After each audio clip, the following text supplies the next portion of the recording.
what is exactly the dark web?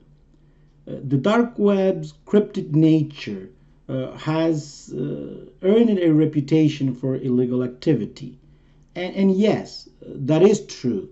Uh, the majority of the things, the services, the items that you can find on the dark web are used for illegal purposes. But did you know that Microsoft, Facebook, the American government, and almost any government in the world also uses the dark web? Well, in this short video, I'm going to try to explain what the dark web is and what the dark web is not, among other things. These are some of the dark web services, stuff that you can find on the dark web. You can find carding sites where basically criminals sell credit cards that they and gift cards that they steal, fake documentation services, drugs, financial fraud sites, weapons, even human trafficking and pornography, all kinds of stuff. Anything that happens on the real world, if you want to call it, happens on the virtual world, and it happens on the dark web. But at the same time, there are legitimate purposes, right? Protection of sources by journalists, for example. They use the dark web for that. Individuals and entities that are very concerned about the dark web. Facebook uses the dark web for those purposes also. Beneath the surface of the internet is where lies the dark web. So the web that we all use and love is the internet. It's called the surface web, the web that you can go to Google or Bing or any browser in dark for web pages, video, Instagram, Facebook. That is known as the surface web. But beneath that lies the dark web. One of the key characteristics of the dark web is that it is completely anonymous. Another key component of the dark web is that it is unindexed, and it's difficult to access. Unindexed basically means that you cannot use Google to browse the pages of the dark web. If you want to access the dark web, you need to install another browser. You need to install a browser called Tor, T-O-R, which I will explain in a future video how to install if you want to at least have an idea how the dark web functions and what it is and what is not. So the dark web uses multiple levels of encryption to protect users. On previous videos, I have talked about encryption, and basically what it means in simple terms is that if somebody gets your information, if somebody intercepts your email or your browsing history or whatever it is that you're trying to protect, if it is encrypted, it is not going to be legible. It's not going to be readable by any means, unless, of course, you have the key to decrypt that information.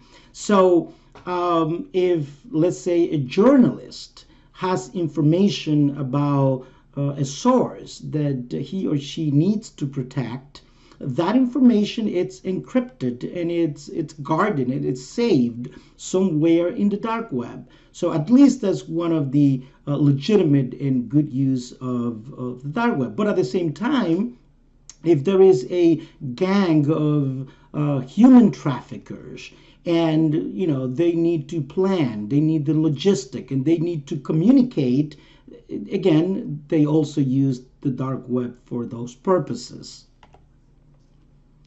Dark websites which end in .onion, so they do not end in .com and .org or .edu or any of those sites that we normally use. And again, so they cannot be accessed without special web browsers like Tor.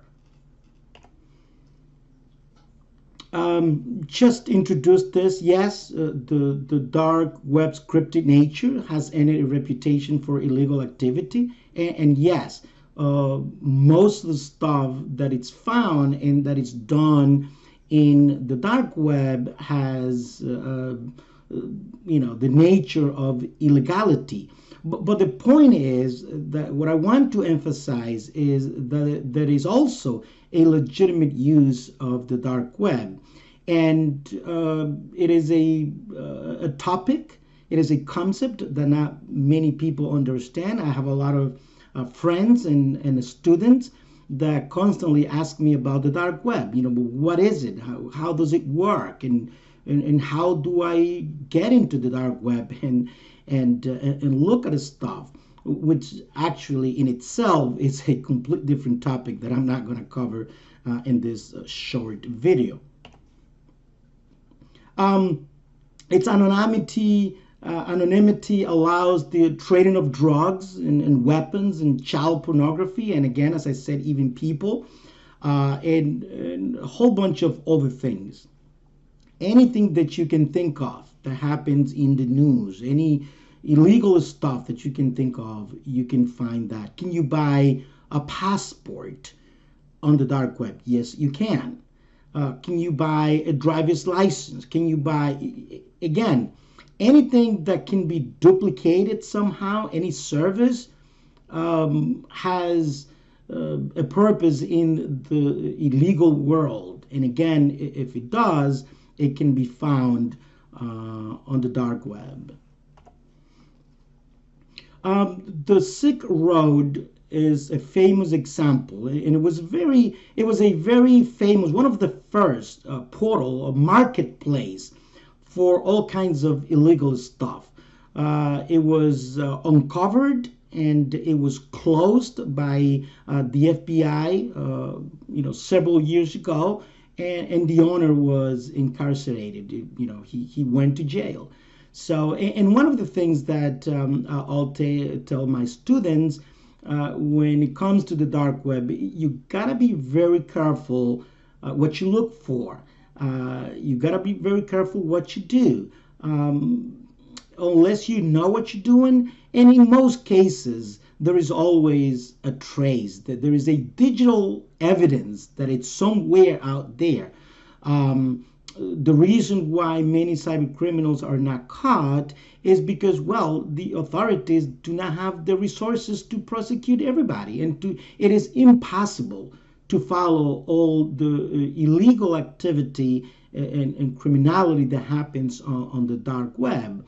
And also illegal cases related to digital evidence and criminality on the dark web are extremely hard to prosecute sometimes, because again, all these people use anonymity, and they use software that travel that hide their tracks. But in the end, most people get caught, and that's the idea. The idea is that this is not a game, and you got to be careful what you do on the internet. Hackers also use the deep web to sell information installed in corporate hacks.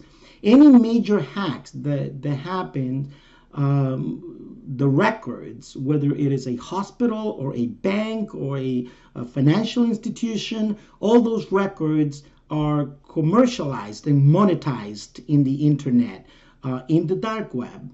If your account, if your email address have been part of any breach, for example, those of us who had Yahoo email accounts, well, Yahoo was breached several years ago, and millions and millions and millions of accounts were actually dumped in the dark web. And so there is a website that I have actually talked about and explained in one of my videos called the Have I Been Pwned website. And basically is a security professional that worked for Microsoft that created this site so that from the surface web, from Google, you can go in and check to see if your account has been part of one of these huge data breaches. While crime is prevalent on the dark web, there are also legal uses, and we have talked about that. One of them is, for example, journalistic work. Journalists use the dark web to protect sources. And just think about you as a normal user, you or I, or anybody who just uses the internet for different purposes. Sometimes we go to web pages or we want to read articles or view stuff that we don't want to be followed. We don't want to be tracked. Most of you have noticed that if you're searching for anything, let's say you're looking for a traveling information for flights, you're going to notice that when you go to Facebook or you go to Google to other places, all of a sudden on the side window you see ads about what you just looked for. So yes, that has its benefit. A big corporation use that to follow your track and your history and look at your preferences. What is it that you like on the internet? So it is a big business. But at the same time, I am pretty sure that there are many places that you and I visit, and we don't want people to know everything that we read or visit on the internet. So yeah, so if we could do stuff and we want to be anonymous, then we could use some component of the dark web, for that kind of stuff. The UN, for example, uses it to track criminal activity. And not just the UN, the FBI, the NSA, Interpol, and all the governments in the world somehow have a presence on the dark web. And this is one of the points that I emphasize when one of my students asked me about how to get into the dark web. You can get in trouble easily because if you go, let's say, to a website where there is child pornography, and you just stay there just looking at the horrific things that you can find on the internet, you may be contacted by the FBI, and and if you fall into the trap, even though you're not a criminal, okay, and you just happen, it's like in the physical world, if you go to a disco, you go to a concert, and all of a sudden, there is drug involved, and the police comes in, and you just happen to be there, you're gonna go to jail until you clarify, your name into. So the same thing, you can get into trouble. That's the whole point, and therefore you got to be extremely careful. If you're just curious, just read about it. There is tons of information about the dark web on the internet. There's no need to go in and just look at the stuff by yourself. Again, the internet, the dark web could be a dangerous place. Facebook. Facebook has its own address on the dark web for users that are concerned with privacy. So privacy is a huge thing on the internet for many people, for many institutions. And again, if you want to be completely, private, using Tor to be anonymous, and obviously using Tor by itself doesn't mean that you are in the dark web.